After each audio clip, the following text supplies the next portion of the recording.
Olá, eu sou o pastor Marcos Gonçalves, membro da Segunda Igreja Batista, que é responsável pelo programa Novo Amanhecer.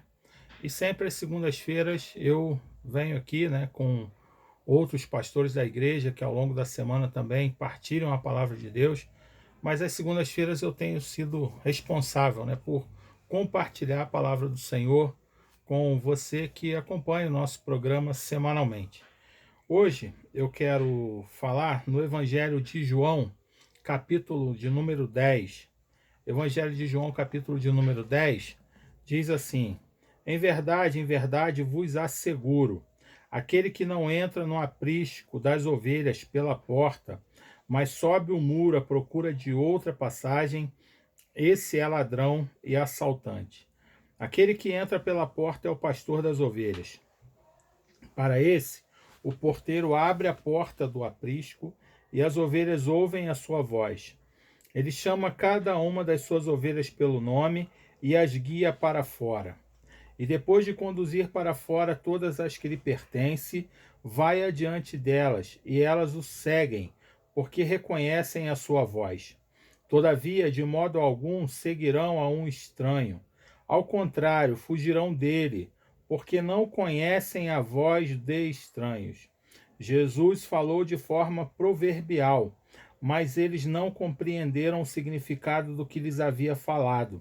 Sendo assim, Jesus lhes disse de novo: em verdade vos asseguro, eu sou a porta das ovelhas. Todos quantos vieram antes de mim são ladrões e assaltantes, porém as ovelhas não os ouviram. Eu sou a porta. Qualquer pessoa que entrar por mim será salva. Entrará e sairá e encontrará pastagem. O ladrão não vem senão para roubar, matar e destruir. Eu vim para que as ovelhas tenham vida e vida em plenitude. Eu sou o bom pastor. O bom pastor dá a sua vida pelas ovelhas. O mercenário, que não é o pastor, a quem as ovelhas pertencem, vê a aproximação do lobo, abandona as ovelhas e foge. Então o lobo as apanha e dispersa o rebanho. O mercenário foge porque é um mercenário e não tem zelo pelas ovelhas. Eu sou o bom pastor, conheço as minhas ovelhas e sou conhecido por elas. Assim como o Pai me conhece e eu conheço o Pai, e entrego minha vida pelas ovelhas. Eu ainda tenho outras ovelhas que não são deste aprisco, as quais devo da mesma maneira trazer. Elas ouvirão minha voz e haverá um só rebanho e um só pastor. Por esse motivo o Pai me ama, porque eu entrego a minha vida para retomá-la. Ninguém a tira de mim, antes eu a entrego de espontânea vontade. Tenho poder para entregá-la e poder para retomá-la. Esse é o mandamento que recebi de meu Pai. Por causa dessas palavras, houve novamente divisão entre os judeus, e muitos deles murmuravam: ele tem um demônio e enlouqueceu. Por que vós o escutais? Outros ponderavam: essas palavras não são de alguém que tem um demônio. Pode, porventura, um demônio abrir os olhos dos cegos? Amém? Jesus, ele está aqui, trazendo essa palavra, dando essa palavra ali aos fariseus, aos religiosos do seu tempo, porque antes do início desse capítulo, no capítulo anterior, Jesus havia curado um cego de nascença.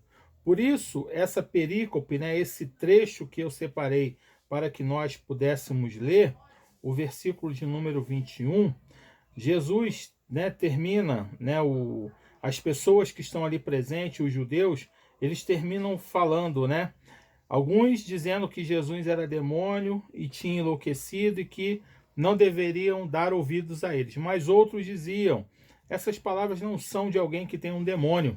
Pode, porventura, um demônio abrir os olhos aos cegos? Jesus tinha curado um cego de nascença. E com a cura desse cego de nascença, abriu-se uma grande questão ali, porque Jesus havia feito essa cura no sábado. Jesus além de curar esse homem reconheceu que Jesus era alguém vindo da parte de Deus. Jesus era um profeta, Jesus era o Messias aguardado pelo povo de Israel, pelo povo judeu. E isso fez com que aqueles religiosos, os fariseus, ficassem furiosos e chegassem a um ponto de excluir este que havia sido curado do judaísmo. Excluíram ele, é como se ele tivesse cometido um grande pecado, feito algo que envergonhasse, que escandalizasse a igreja, né? Pensando nos nossos dias, e essa pessoa tivesse sido excluída por aquilo, né, de ruim que fez, né, e que escandalizou a igreja dos nossos dias, né? Tentando comparar e fazer você pensar e entender o que estava acontecendo ali. E aí Jesus, então, cura esse homem, né? Ele era um cego de nascença. Jesus cospe no chão, faz uma lama com a saliva dele, coloca nos olhos desse homem, manda que ele fosse até o tanque de Siloé, que significa enviado, aonde essas águas eram águas, né, usadas para a purificação do templo na festa da dedicação. Por quê? A festa da dedicação? Porque 300 e poucos anos antes, o templo havia sido profanado, sacrifícios a deuses estranhos tinham sido feitos no templo. Depois da retomada do templo pelo povo de Israel, eles então fazem uma purificação do templo e dedicam novamente esse templo a Deus, dedicam novamente esse templo ao Senhor. E aí Jesus então manda que o cego fosse se lavar os olhos, limpar os olhos com as águas desse tanque, que eram águas utilizadas para a purificação do templo, para uma purificação cerimonial. Os judeus ficam chateados, revoltados, e Jesus diz para eles, né, no final do capítulo 9, Jesus então encontra o homem que havia sido expulso da sinagoga, aquele mesmo que ele havia curado, e ele pergunta: acreditas tu no Filho de Deus?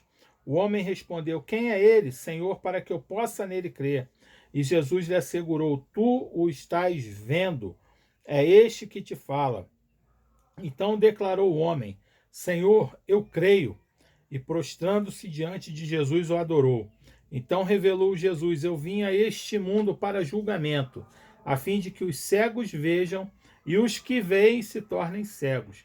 Alguns fariseus que estavam com ele, ao ouvirem essas palavras, perguntaram a Jesus: porventura nós também somos cegos? Afirmou-lhe Jesus: se vós fosseis cegos, não seríeis culpados. Mas uma vez que alegais, nós vemos, por essa razão o pecado persiste dentro de vós.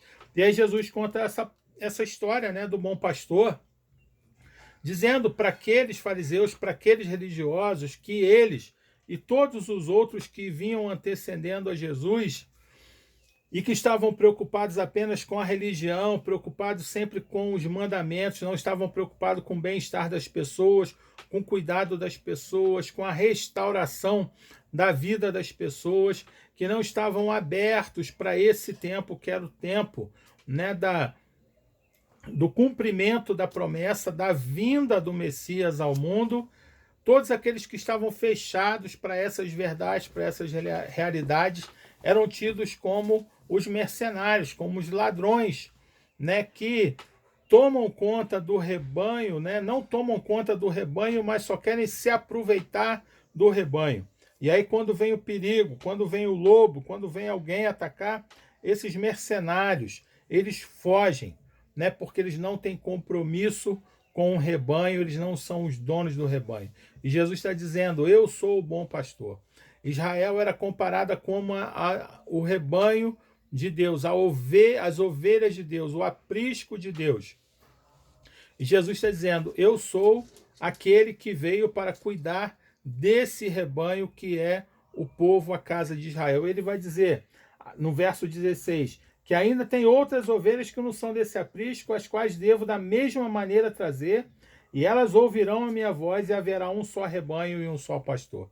Então Jesus está dizendo que além do povo de Israel, ele veio agora também para que outras pessoas que não fazem parte desse povo, porque esse povo estava preocupado muitas vezes com a religião, estavam preocupados com a tradição, estavam preocupados em ser descendência de Abraão. Eles achavam que os outros não podiam ser incluídos nas promessas de Deus, naquilo que Deus desejava fazer a esse povo.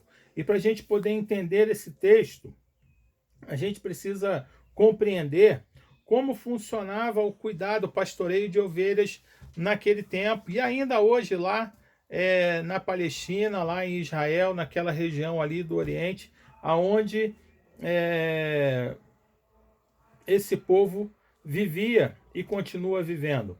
Né? Lá os rebanhos eles não tinham fartura de pastos, de pastagens, né? Como a gente lê essa Bíblia e ouve Jesus dizer assim que ele é a porta, qualquer pessoa que entrar por mim será salva, entrará, sairá, encontrará pastagem.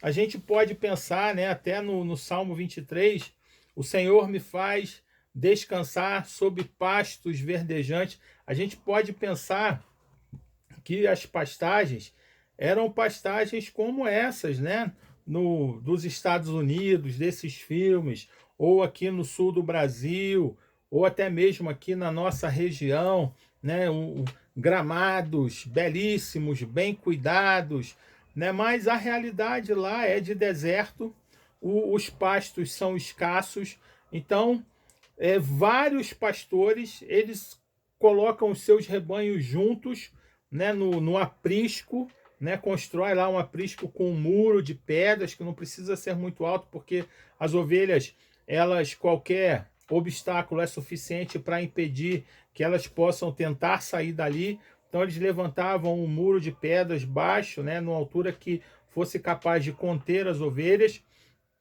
E ali eles colocam diversos rebanhos. E ali tem os rebanhos e tem vários pastores que estão ali trabalhando ao mesmo tempo. E aí Jesus está dizendo que ele é o pastor, né, que entra pela porta das ovelhas, que ele não entra tentando subir no muro, encontrar uma outra passagem, porque esse é o ladrão, é o mercenário, é aquele que está ali só para tirar proveito do rebanho, só quer, né, usufruir do rebanho, roubar o rebanho, não tem compromisso em cuidar. Jesus está dizendo que ele não, ele é o pastor, e o pastor ele entrava pela porta do aprisco, ficava ali um porteiro que ficava tomando conta e controlando essa porta, e aí Jesus está dizendo, eu sou aquele que entra pela porta. E ao entrar pela porta, ele diz que vai chamando as suas ovelhas uma a uma pelo nome, né? Vai chamando as suas ovelhas e as ovelhas vão ouvindo a sua voz e vão reconhecendo. A ovelha, ela só reconhece a voz do seu pastor, ela tem um único pastor. E se você for querer vender a ovelha para um outro pastor, de um outro rebanho, ele não vai querer comprar essa ovelha porque a ovelha vai morrer, porque ela não vai obedecê-lo, ela não vai respeitá-lo. Então, ela vai entrar em sofrimento e não vai se alimentar, não vai tomar água, ela não vai seguir os comandos desse novo pastor. Então, a ovelha ela só obedece a um único pastor. Para que, no caso, né, da família, não perder o seu rebanho, o que os pastores costumavam fazer? Pegavam os filhos pequenos e levavam com eles para tomar conta dos rebanhos, para que as ovelhas pudessem se acostumar com a voz dessa criança desde pequena, reconhecer essa voz, associar essa voz à voz do pastor, para que em caso de uma necessidade, de doença, de morte ou de qualquer outra situação, essa criança, né, que já tinha o contato com o rebanho, ela pudesse assumir o lugar do pai, daquele que era o pastor principal. Você está entendendo? Né? Então, essa história ela diz para a gente que a gente precisa ouvir a voz apenas de um único pastor, que é o Senhor. Quem é o pastor que tem pastoreado a sua vida?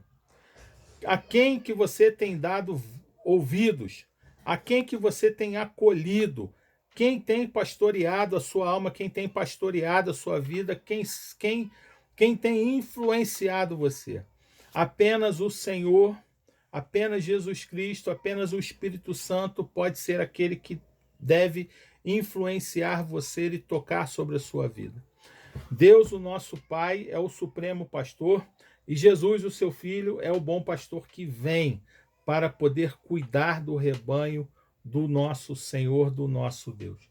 Apenas a Deus devemos dar ouvidos. Apenas a Deus precisamos escutar. Precisamos aprender a reconhecer a voz de Deus. As ovelhas reconheciam a voz do seu pastor porque tinham contato com ele, conviviam com ele e aprendiam com ele diariamente os comandos, o timbre de voz, né, a maneira como se comunicava, os assovios e todas as coisas que eram utilizadas, todos os mecanismos que eram utilizados para o pastoreio daquele rebanho. Nós precisamos aprender a ouvir a voz do Senhor. Precisamos aprender a ter intimidade com o Senhor.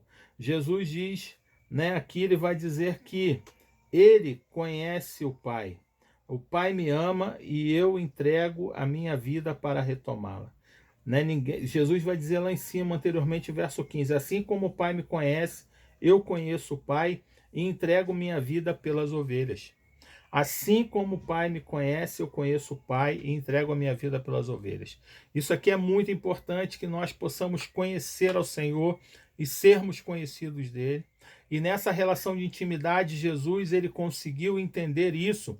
E ao entender isso, ele conseguiu ser obediente até o final, até a morte, morte de cruz.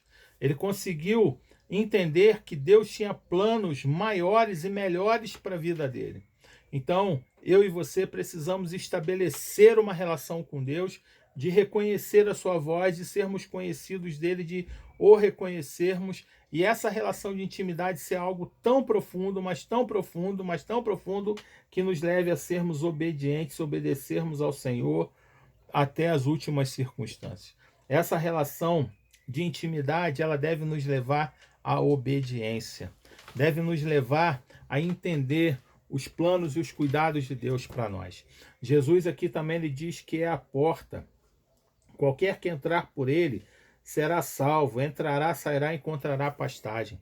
A porta, Jesus ele se confunde com a porta porque o pastor ele ficava à porta do aprisco, contando as ovelhas, chamando as ovelhas uma a uma pelo nome, e ali ele ficava contando as ovelhas, ele via se tinha alguma ovelha ferida, alguma ovelha machucada, ele via se tinha alguma ovelha com os pelos emaranhados, com os pelos embolados, com algum inseto na sua pele que pudesse estar machucando, incomodando. Jesus é aquele que fica diariamente contando o rebanho dele, fica fazendo chamada, chamando um a um dos seus filhos para poder observar, ver como está a nossa vida. O Senhor deseja que nós possamos ouvir a voz dele nos chamando diariamente, para que possamos ter esse tempo de intimidade, esse tempo de comunhão com ele, para que ele possa tratar as nossas feridas, para que ele possa desembolar as nossas vidas, desembolar, né, aquilo que muitas vezes está embolado, está emaranhado nas nossas vidas, seja no nosso coração, seja na nossa mente, seja nas situações práticas da vida. O Senhor é aquele que pode desembaralhar, né, tirar esse emaranhado que muitas vezes a nossa vida acaba se tornando. Precisamos ouvir a voz do nosso pastor, nos chamando, nos convidando diariamente para ter um tempo com ele, um tempo de intimidade. Jesus é aquele que é como o pastor que pega a ovelha no colo e quer cuidar da sua ovelha, quer cuidar da sua vida, quer cuidar da minha vida, quer cuidar de nós todos os dias da nossa vida, da nossa existência. Se você ainda não entregou o controle da sua vida ao Senhor, entregue. Jesus é o caminho, Jesus é a porta, Jesus é aquele por onde você pode passar para ser cuidado, para ser cuidada, para ser restaurado, para ser restaurada. Ao encontrar pastagens, o Senhor está dizendo que Ele nos alimenta, que Ele alimenta a profundidade das nossas almas. Ele faz com que nós possamos ser dessedentados, né? Matar a sede da nossa existência nesse tempo aí de calor, né? De tanto calor que nós temos vivido aí fora de época, nesse começo de primavera, nós temos aí a oportunidade de perceber, né, o quanto é importante tomar água, hidratar o nosso corpo. Jesus quer hidratar a nossa alma, quer cuidar de nós, quer nos fortalecer a cada dia para que nós possamos deitar e repousar em verdes pastagens. A ovelha só se deitava quando ela se sentia protegida, cuidada pelo seu pastor. Que você possa abrir o seu coração nessa semana, receber essa palavra e aceitar o convite diário para que você possa ir ao encontro do Senhor Jesus Cristo, pastor da sua vida. Ele quer pastorear a sua alma todos os dias. Deus abençoe você, tenha uma semana abençoada em nome de Jesus.